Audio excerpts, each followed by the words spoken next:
How are we doing on volume? Can you hear me? I think I can see that we have volume now. Can I get the camera back?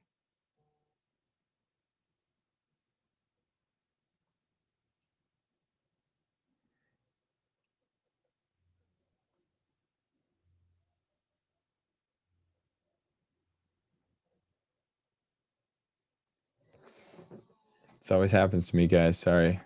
It's one thing or another. Can never be perfect. Okay. So yeah, now we just gotta So for sake of time, I'm going to try and I'm not gonna worry about the video right now. So because we'll have the episode audio in a second. What I was saying was welcome to the stream. Happy Friday, everybody. Happy weekend. Tell me what you got going on this weekend. For me, I have family coming into town. Quick shout out to So Over It, Sam, Paul, Nell, 7B and AZ, Life with Roscoe. I think we got everybody here. And it's really weird just seeing my initials like pulse on the screen. Let me try this one more time. Okay. Whoa, Paul, thanks for the super chat. I appreciate that. Okay, so I'm gonna keep working on getting my video back, but for now, today we have episode 158. Title is The Big Jules. It's about a steady supply of high-grade narcotics that are finding their way into Los Angeles, and Friday and his partner got to go figure out where it's coming from and stop that nonsense. So with that, since video's off, I'm gonna just share my screen and get right into the show. Enjoy. Oh, what I was the other thing I was gonna say, tonight is the third Friday of the month, so we're doing our stream, our classic movie night, and we're gonna be watching Moonrise, which is the 1948 film noir. I've not seen it, but it was on the Rotten Tomatoes top 100 film noir, so that's what we're going to watch. Roscoe, I see you've recommended It Happened One Night. I don't know if that one's up on YouTube. I keep forgetting, but I can I'll write that one down. If I can find it on YouTube, I'll queue it up in advance for July. Anyway, enjoy the show.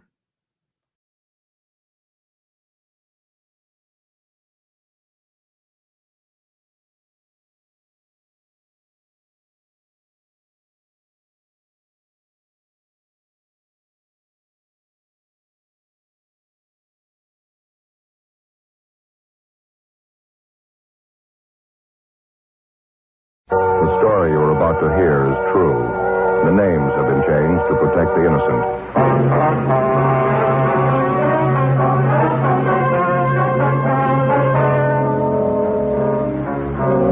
You're a detective sergeant. You're assigned a narcotics detail. A steady supply of high-grade narcotics is finding its way into your city.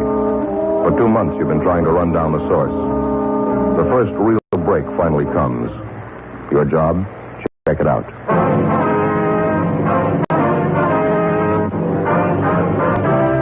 Dragnet, the documented drama of an actual crime. For the next 30 minutes, in cooperation with the Los Angeles Police Department, you will travel step by step on the side of the law through an actual case transcribed from official police files. From beginning to end, from crime to punishment, Dragnet is the story of your police force in action.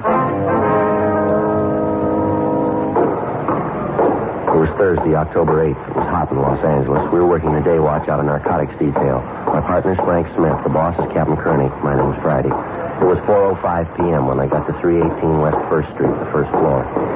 Narcotics detail. Joe? Hi, Frank. You all threw up in court, eh? Yeah, I went to the jury. I don't think he'll be out long. Well, I hope they hook him this time. He's overdue. I don't see how they can miss. You can't tell, though. Never know what a jury's going to do. Yeah. What do you got here? Felony car brought him in about a half hour ago. Pretty high. What's he shooting? H. Must have had a big pop. Can't talk to him. Anything on him? 2 caps. Had him taped inside the collar of his shirt. Crime lab analyzed it. Same stuff we've been chasing. European. High grade. Mm-hmm. He come up with anything? Nothing. He talks a lot, but he didn't say anything. Why don't you take him on? I'll give it a try. Mr. Jennings, this is my partner, Sergeant Friday. Well, how do you do, sir? Sure happy to know you, Sergeant. Have a chair.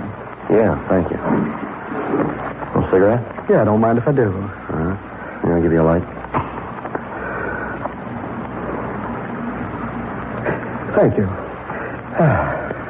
By the way, Sergeant, if you have any influence around here at all, I'd sure appreciate it if you tell this young fellow here to relax. He worries too much. Keeps telling me there's something wrong. Well, isn't there, Mr. Jennings? Well, no, of course not. It's not that I don't enjoy the boy's company, but I've got an appointment. Very important one, 11 o'clock this morning. That's so. Yes, very important. I have to be there at 11 sharp. You're a little late, aren't you? It's past 4 in the afternoon. Oh, no, it couldn't be. Clock on the wall right behind you. Well, what do you know about that? That time sure flies. Well, they'll wait for me. Well, I better get a move on. Sure glad to have met you, Sergeant. Glad to meet you too, young No, just a minute, Mr. Jennings. It's not that simple. You better sit down. But I told you I have an appointment very important. Sorry, it'll have to wait. Sit down. All right. How about it, Jennings? When did you have your last fix? What do you mean, when do I have a fix? You know what we mean. Your arm looks like a punch board. Oh, the scars. Yes, of course. I take vitamin shots. Hey, what's your doctor's name? Dr. Young, Eldon Young, down on South Hoover. You know his phone number, do you? No, I don't. It wouldn't do any good to call him anyway. No, why? Well, he's not there. He's dead. You sure of that? Well, ought to be. I went to his funeral. When did he die? Oh, I don't know. 2 or 3 months ago. Sure was a nice fellow. Fine doctor. That's a sample, Joe. Been rattling off like that ever since they brought him in. Well, not the usual run. He's sure not seedy looking, is he? Look, Sergeant, I don't think I quite understand this. What's this all about? Mr. Jennings, you're hooked and you're hooked bad. When did you have your last fix? Well, to be honest with you, I don't quite remember. I'd like to make it clear, though, I'm not a bum. I'm not addicted to the stuff. You're not? Really, it's the truth. I can take it or leave it alone. I take an occasional shot. That's about the size of it. Where do you get the stuff, Jennings? I told you, my doctor. No legitimate doctor gave you the stuff they found on you. They don't dispense heroin. Now, how about it? How about what, Sergeant? You going to tell us the truth? Jennings? Well, frankly, Sergeant, no, I don't think I will. I'm not an informer. It's up to you, mister. We're going to find out sooner or later. I'm sorry, you're not going to find out from me. Now, look, let's not get into an argument, shall we? I don't have anything against you. Matter of fact, I like you. I'd like to get along with you. We're not going to argue, Jennings. It'd be useless to tell you that we're trying to help you. Are you married? Do you have a family? Yes, sir. Where do you live? Sorry, I can't tell you. I'm not dragging them into this. That's why I don't carry any identification. All right, Jennings. You want to get your hat? Let's go. Go? Where? Main jail. We're booking you in. Why? What for? Possession of narcotics. But I told you I'm not an addict. You can't keep me in jail. I only use it occasionally. Yeah, sure. Is there anything wrong with that? Can't see any harm in that, can you? Are you listening? Wait a minute. I'll say that in the morning, will you? 4:38 p.m. The felony car officers who picked up the suspect, Jennings, took him to the main jail where they booked him for violation of the H&S Code, Section 11,500. He'd been checked through R&I, but he had no previous criminal record. Knowing that he was bound to become ill, he was ordered into isolation, and the jailer instructed to notify the doctor in attendance if Jennings needed attention. 5:15 p.m. We went over to the crime lab and checked with Jay Allen, who'd analyzed the 2 capsules found taped to the inside of Jennings' shirt collar.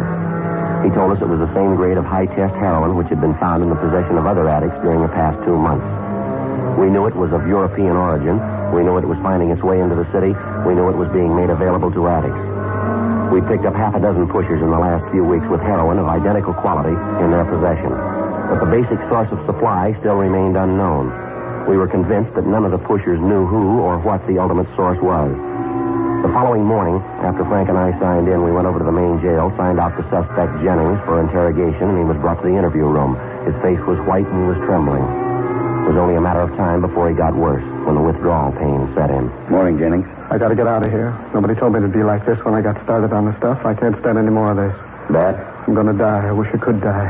Why can't they give me something? Well, we'll talk to the doctor. It's the best we can offer. He'll do what he can for you. Can you get him now? I'd like to ask you a few questions first. Then hurry, will you? I'm sick, awful sick. Where do you get your stuff, Jennings? What's the man's name? I don't know. It's the truth. I don't. How do you get your junk? A fellow named Eddie, bartender. I give him the money. He brings the stuff back. How much you pay for it? $6 a cap. I don't know what he pays. I pay him $6. Do you use it? Says he isn't. I don't know. I think he is. How about that, doctor? I can't take this. Where do we contact Eddie? On South Main near 4th. One with a big airplane on the sign. What's his last name, you know? Eddie what? I don't know. What's he look like? Tall. He's got blonde hair. Wears a big signet ring. Eddie, that's all I know. Good guy. He was trying to help me. Any idea where he gets the junk? I don't know, except one night I was with him. Yeah? Drove out to a little joint in Manchester, beer garden. He went in alone. When we got back downtown, he had the stuff. I don't know. You know if he got it from a man who worked there, or do you think it could have been one of the customers? I didn't see him. I didn't go in. I don't know. You know anybody else who's in with this Eddie? Anybody with $1? He'd do anything for money. Hey, he ever tell you where this junk's coming from? Who's bringing it in? No, I asked him once. He got a little sore. Said, what do you care as long as you get yours? I don't know. Some cigarette, Jennings? No, if I could just rest. If I could just let go. Can't you do anything for me? Why don't they tell you it's going to be like this? I'd like to have you help us. Now, as long as there are men like Eddie running loose, there's going to be men like you that he's going to feed on. How about it? Anything else you can tell us? That's all I know. I got the stuff from Eddie. Talk to him. No more questions, huh? One more, Jennings, about your family. Don't want to talk about it. Your wife called. She found out you were in jail. No. She's coming down to see you. She can't. I don't want to see her. Tell her not to come. We can't stop her. Caused her enough trouble. 20 years of it. First the booze, now this. How long you been on it, Jennings? A year and a half. Been downhill all the way. 3 kids. I don't know what's going to happen. Gonna lose our house, lost my business already, all our friends. You don't know what it's like. We got an idea. No, you haven't. You got no conception. It's been hell. Nobody's gone through what I have, lost what I have. Suffering, 1.5 years of it. Really suffered. Nobody knew either. Nobody suffered the way I did. Nobody. I can think of one. What? How about your wife? Jennings was returned to his cell. We contacted the jail doctor and briefed him on the suspect's condition. That afternoon, Frank and I drove to the bar on South Main Street near 4th, where we located the bartender, Eddie, whom Jennings had told us about.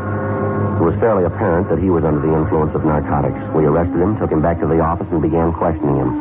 A check with R&I showed that his true name was Eddie Hartsook, and that he'd had several prior arrests for possession of narcotics and 1 arrest on the ABC Act. Unlike Jennings, he broke almost immediately. He wouldn't confess to being a pusher, but he did admit that he was an addict and that he was supplied by a Jules Zimmerman, the owner of a German beer garden out on Manchester Avenue. He told us he'd met Zimmerman through a mutual friend who was now doing time in Folsom for robbery. He identified the friend as Pete Heimer. We checked with records and found it was true. Hartsook was booked in as a vag addict. Then we contacted Captain Larry O'Brien up at Folsom Penitentiary, who filled us in on Pete Heimer's background. After that, we checked R&I on the owner of the beer garden, Jules Zimmerman. We found he was registered as an ex-con from Minnesota, where he'd done time for burglary and grand theft. After a meeting with Captain Kearney, it was agreed that our first move was to get next to Zimmerman. I was to pose as a recent parolee from Folsom, a friend of Pete Heimer's. That night, I attempted to make my first contact with Zimmerman at the beer garden out on Manchester Avenue. Waiter? Yes, sir. Can I help you? Yeah, draft beer. Bring me a bag of peanuts, too. All right, sir. Just a minute. The boss around? Sir? Jules, the boss. Is he around? I'd like to see him. I saw him around a minute ago. Yeah, there he is. I'll tell him. Right.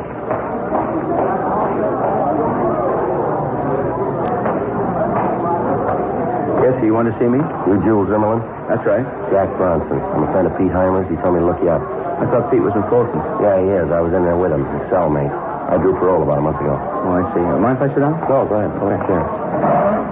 How's Pete making out? Doing all right? Well, it's kind of rough. He's fighting time, doing it the hard way. He's not young anymore, you know. Yeah, it's too bad. A nice fellow, Pete. Never did use his head, though. Here you are, sir. Draft beer, peanuts. Right. Mr. Zimmerman? No, nothing. Yes, sir. Where are you from originally, Bronson, L.A.? No, Detroit. What do you figure on doing now? Going back there? No. I don't know what I'm going to do. I'm still looking around. Won't go back to my racket. That's a cinch. That's so? Yeah, I got my M.O. tag from here to Seattle. What's that? Safe. That's all I ever worked. That's what I Do thought. you mind if I... No, help yourself. Oh, thanks. Yeah, you've had tough luck. How much time you do? Do 10, 7 in, 3 out. You working now? Yeah, lumberyard. How's that? I said a lumberyard. Must be easy. Your hands don't show any work. No, of course not. I don't go into that rough stuff. I'm a clerk over there. It's an easy touch. Not much dough, though. What are your plans? Got anything in mind? Oh, I don't know. Money. Pete told me if I ever got disgusted to look you up. No, I don't know. There's not much doing around here right now. I really tried to make it when I came out this time and play it straight. You want stay on some of the these? street. No, thanks. You go ahead. Okay. Tried to play it straight, stay on the street. It can't be done. I can't punch a clock. It drives me crazy. Oh, I wish I had something for you. Don't know this thing. It's rough, Bronson. I got an idea how you feel. I guess you ought to know. Pete told me. Said you fell twice back east. Minneapolis, wasn't it? He talks too much. Not only to the right people. Nice setup you got here, Jules. You must sell a lot of beer, huh? I get by. Orchestra, big layout, first cabin. Well, we got pretty good business going. What's the pity, huh, Jules? I need a job. I got to turn a buck. I wish I had something for you. Now, look, I didn't spend all that time in the joint with Pete for nothing. I know the setup. Pete says you're a right guy. I can do business with you. What do you mean? Just that. I got contacts up by Fresno, Red Mountain. Good contacts. A lot of money up there. Pete says you handle quality stuff, European. The stuff they're pushing up around Fresno is nothing. Real lousy. If we play it straight, we can both score. We score good. I don't think I'll follow you, Bronson. I think you do.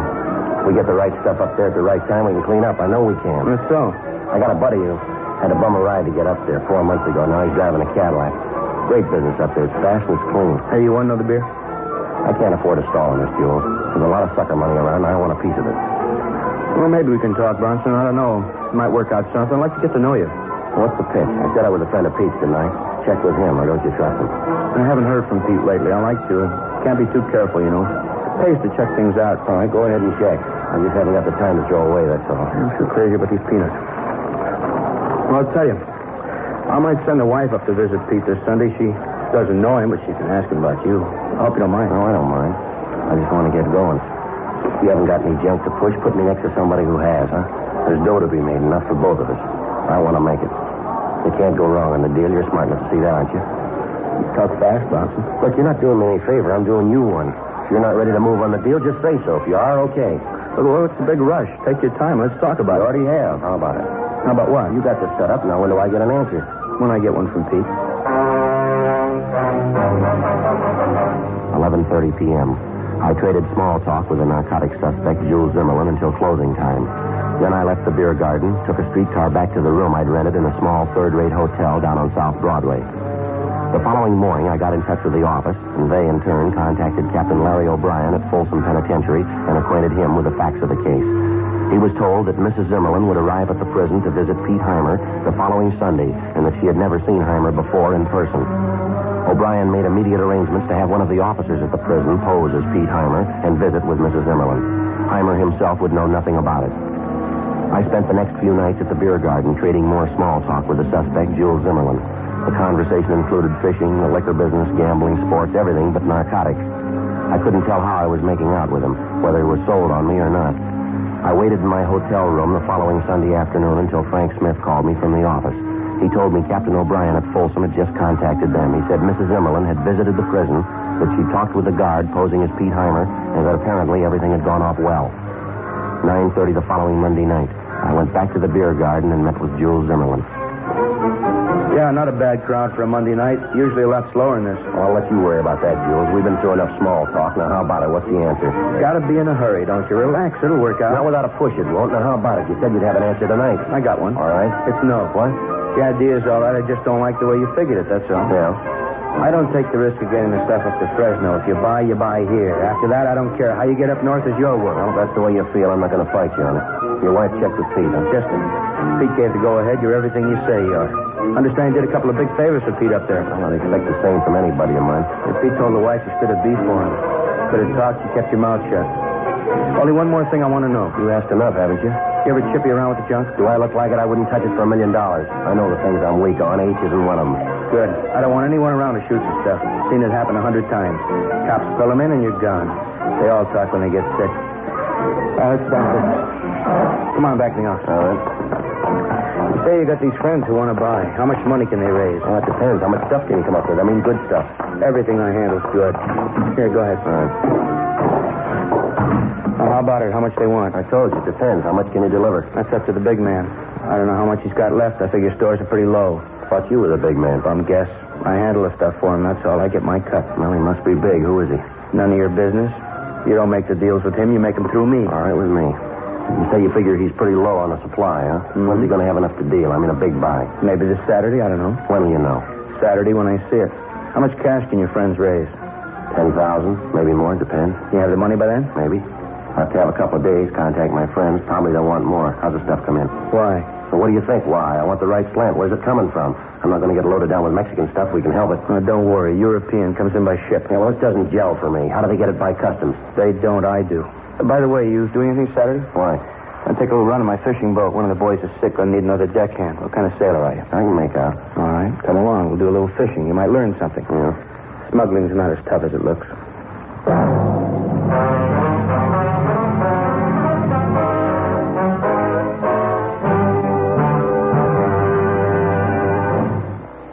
This guy cold calls me during dinner, trying to convince me that his wonderful money management advice will make me rich. I say, I already have someone for that.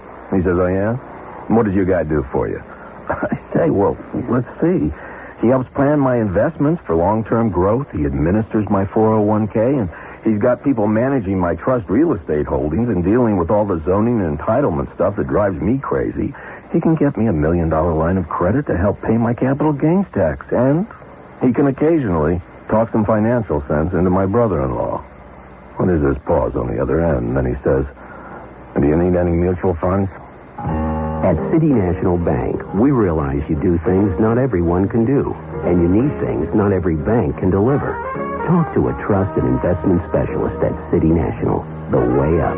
Visit us at cnb.com, member FDIC. Some investments are not FDIC insured, have no bank guarantee, and may lose value. I'm talking to myself again. This time I'm talking car insurance. I don't want to think about car insurance. I know, but I need to pick a car insurance company, and I heard about Wawanisa Insurance. Yeah, from my sister Jan. Wawanisa. I hear they're really good. Oh, the best. The Department of Insurance said they had no real complaints last year. 0 customer complaints. And Jan says they settle claims fast, fairly, and accurately. Great service. Just what I'm looking for. Wawanisa gets an A+ rating from AM Best and has been in business for over 100 years. Wow. Service and stability. Did I mention that Wawanisa has really low rates, too? Jan's been saving money with them for years. Gee, with the money I'll save with Wawanisa's low rate, I'll have more money to spend on the kids. Okay, I'm going with Wawanisa. With Wawanisa, I'll never have to think about car insurance again. Check Wawanisa's low rates today by calling 1-800-438-4300 and ask about their homeowner and condo insurance, too. Call 1-800-438-4300. Wawanisa Insurance. Excellent service at an excellent price. KNX 1070 News Radio.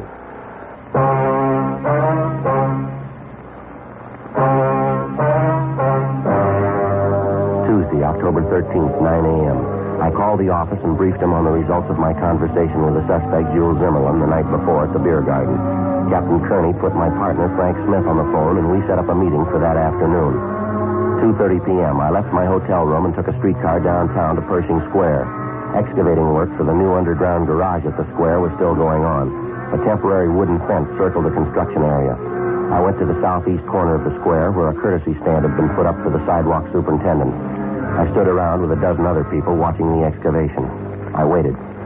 2:45 p.m. Joe, how's it going? Hi, Frank. Not bad. Hey, they're moving this thing right along, aren't they? Looks like they got that hole just about done. I think you're going to have to go deeper than that. It's kind of hard to judge from up here. Looks deeper than it really is. Well, I had some pretty good luck last night. That's what I hear. How's it shape up? He told me the stuff's been coming in by ship. Zimmerman did. I think maybe he's telling the truth. How do you think they're working? I don't know. He wouldn't say. Might have a chance to find out this Saturday. What's the pitch? Well, Zimmerman's got a boat. He offered to take me out this Saturday. He mentioned they're expecting a shipment of the junk the same day. Could be he's got some connection on one of the ships coming in from overseas. He takes his boat out, meets the ship, and somehow they transfer the junk without attracting attention. Any chance you can get the name of the connection, if there is one, I mean? Well, I'm going to try. He's supposed to be a big man in the setup, too. I haven't got his name yet either. Somebody over Zimmerman? Yeah. You handle the details for Saturday, will you? I'll keep you brief. Okay. Check on all the ships that are due into Wilmington Friday and Saturday, will you? I'll find out where Jules keeps his boat moored, and you can make arrangements to have the dock area covered and notify customs, too, huh? Right. You any kind of a deal set up with Zimmerman yet? Yeah, I'll buy for $10,000. I'm supposed to be making it for friends up in Fresno. Tell the captain I'll need some dough. How much? Well, you can rake together 1,000 if you can. You know, small bills make it look big. Right. I'm a little worried, Joe. Things seem to be rolling out too fast. How do you mean? Possible Zimmerman might be wise. Maybe he's just stringing you along. You're not going to be able to follow you out in the bay, not without tipping the whole thing. Yeah, I know.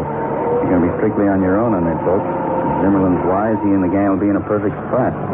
Maybe we could set it up to have a boat standing by if you need help, maybe half a mile away or so. Well, it might scare him off, ruin the whole deal, Frank. Yes, it's the trouble, Joe. If they're wise and they get you out on that boat, they got you cold. I won't give odds on your chances. Well, then we're even. I'm not giving any on theirs. For the rest of the week, I spent the days in my hotel room and my nights at the beer garden setting up the buy with Zimmerman. Thursday night in Zimmerman's office, we agreed on the final details for the buy. In the process, I succeeded in finding out the plan for the meet. At 2:30 Saturday morning, Zimmerman, 2 of his gang members, and myself would board his boat at a private dock in the San Pedro area and proceed 5 miles out from shore. How the actual transfer of the narcotics was supposed to be made, I still couldn't find out, but I did learn that Zimmerman's main contact on the deal was a Marcus Torricelli. He was supposed to be a steward aboard an inbound freighter. The next day, I relayed the information to the office and gave him a final briefing on the plans for the meet as Zimmerman outlined them to me. Saturday, 2:30 a.m.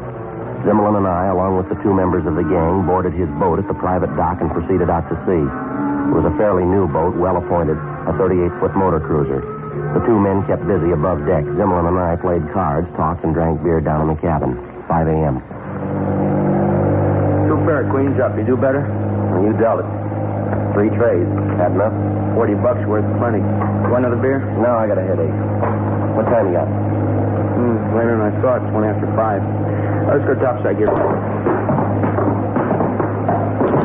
About time we start looking around anyway. Come on, I better get up there and check our course. All right. Sure a nice boat you got, Jules. Just set you back plenty, huh? Wouldn't believe it. I got it insured for $20,000, cost me $500. You paid $500 for this? And a society woman owned it. Husband left it to her. She got hooked. Oh. One of my best customers. Spent everything she had on the junk. I got this for $500 worth of age, high grade. What'd you do for stuff now? She doesn't need it. She's dead. Really a nice boat. Never enjoyed anything more in my life. Just a minute. What's the matter? Yeah, must be it. Uh-huh. What are you talking about? The freighter. A couple of points off starboard. Oh, yeah. George? Hey, George. Yeah, Jules. Okay, I see it. Want a signal now? No, hold on. Let's make sure. Hand me glasses there, will you? Yeah. Here. Thanks. Have a look here. What's fit? Just a minute. Yeah, Panamanian flag. That's it. Very no. All right, George, let's try to swing around. Okay, Jules. Give the rudder a hard right. 3 complete turns. Keep astern of her. Right. Neat setup, Jules. What happens now? Another pair of glasses there. Watch for yourself. Oh, all right. Delivery comes from the ship, huh? Big boy on board? That's right. On board here. You really had me fooled. Let's keep it that way. To tell you the truth, I thought you had us figured. No, I didn't. I'll swear with you. You got a good front, Jules. Keep it that way and you'll be hard to make. I'm on the home stretch. You're not going to make me. 2 more trips and I'm getting out. Then I really go fishing. There he is, Jules. Back on the stern. Gonna dump it? All right, keep an eye out. Hey, train your glasses on the stern of that freighter. Yeah? What about it? Just a minute. Now, you see it? Now? Oh, a man coming out, huh? Looks like he's dumping some garbage over there. That's right. Hey, don't watch the man. Watch the garbage. It doesn't go through customs. Pretty smart. That's your contact, huh? Yeah, Marcus. Good boy. Hasn't failed yet. All right, George. Move in. Get the net. Ready for the pickup? All ready, Jules. Tell you, I just can't get over it. It's sure smart. How do you keep the junk dry? No problem. Just dump the package over along with the garbage. Waterproof wrapping. Hey, keep your eye on it, that's all. Yeah, I got it spotted. All right, George. Hand down the net. Here you go. Yeah. All right, coming alongside. Hold it steady. I got it. All right, let's go. George, let's go. Okay. All right, Bronson, down below. Okay. Sure make it look easy. All it takes is a little savvy. Now, let's have a look here. Ping pong balls. What's the pitch there? You ever hear one sinking? Oh, yeah, sure. 3, 4. Yeah, all here. Good delivery. Hey, Bronson, your share, 10 grand worth. And how about the money? How about a look? Suit yourself. All right? Okay, fine. Well, about the money? I don't know. I'll give you 1,000 now. What do you mean 1,000? There's 10 grand here. That's what you wanted. Take it easy, will you? I know what I was getting into out here. Could have been a heist. I couldn't bring all the dough along. I want the money. I told you I'll give you 1,000 now. You'll get the rest when we get in. Wait, if there's something wrong here, I don't like this. I'll call George. We'll head out Relax, again. will you, Jules? There's nothing wrong. Don't try to con me. I'm not taking a chance. There's something wrong. All right, hold it right there. I'm calling George. Call him loud first time. You won't get a second one. Nice gun. Fuzz. Lousy. Now, you go back and sit down. No, right where you are. Hands on the table. Look, Bronson, we got time to talk this out. I got a big investment here. I got a lot to lose. All you have to lose is a pinch. You keep your hands on the table, will you? I'll make it right by you. You won't be sorry. I'm a wealthy man. How much you want? Keep your voice down. Believe me, I'll make it right to you. You said you liked the boat, didn't you? You can have it, huh? Everything with it, okay? No deal, Jules. It doesn't smell any better in your delivery. What? Garbage.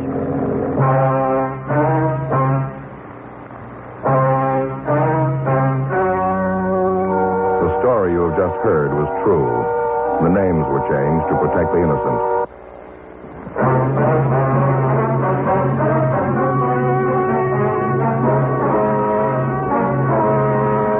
Jules Zimmerlin, his contact Marcus Torricelli, and the other 2 members of the narcotics gang were filed on in the district attorney's office for violation of the State Health and Safety Code, Section 11,500, 1 count. They were found guilty and received sentences as prescribed by law. The violation carries a penalty of imprisonment in the state penitentiary for not less than 5 nor more than 10 years. Ladies and gentlemen, defense of our country against aggression abroad and inflation at home depends on our ability to fill both our military and civilian requirements. All Americans must work together. Remember, the better we produce, the stronger we grow.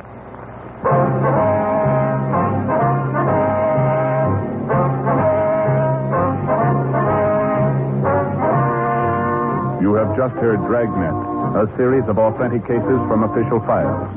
Technical advice comes from the Office of Chief of Police W.H. Park. You've been listening to the OTR Gold Network. Find more classic radio at otrgold.com.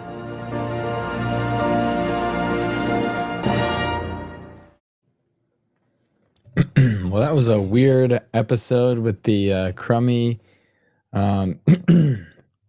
with the crummy audio on a rebroadcast, so you'd think the audio would be better, and then like lots of jumps throughout. So my apologies. These are the best available episodes that I can get my hands on. There might be other collectors that sell some, but these are the best that are freely available. So at least we got the full story. It just quickly cut to my little send-off, my pre-recorded send-off. Let's see. I'm talking about bacon again. Anybody else have germaid? Is that just me? I grew up thinking that's what I called it growing up. But my grandpa on my mom's side was a big fan of the germaid. He grew up in Utah, and you can get it at Lehigh Mills in Lehigh, Utah. Which I said in the comments, but that's where the Footloose film was made. There's like a mill in that movie that was filmed in Lehigh. Anyway, they have, it's similar to cream of wheat, but slightly different according to their website. It's delicious, but the challenge is when you're making it, you have to like pour the dry ingredient into the water. You have to stir it constantly, like with a whisk for 3 or 4 minutes nonstop. Otherwise, some of the like wheat germ clumps together, and what would normally be a delicious bowl of germaid becomes like just super gross. So if you ever have a chance to try it, give it a shot. I love it. But since it's harder to make, I normally just go to oatmeal. Oatmeal is pretty forgiving. You know, you stir it, keep it off the bottom so it doesn't burn, and you're good. Oh man. This is a controversial opinion, Life with Roscoe. He likes Vegemite. I have had the, I don't know if you call it the privilege or what, to try Vegemite. I wouldn't call it a privilege, but I've had the opportunity to try it, and I'm always someone that likes to try everything once. So I did try it. Maybe it's an acquired taste, but I don't know. I still have yet to acquire the taste for Vegemite. Let's see. Thank you, Mary, for this. We appreciate the episode. You can't help the audio. We'll take it how we can. That's my thought as well. I'd rather hear something than not hear it at all. Okay. Well, sweet. I hope that is. I hope you all enjoyed that, and I hope you all have a great weekend. Just one final reminder: tonight at 6 p.m. we're watching Moonrise, the 1948 film noir. So if you're available, come join us again for a fun evening watching another classic film. Until then, have a good one. Be safe. Be happy. See ya.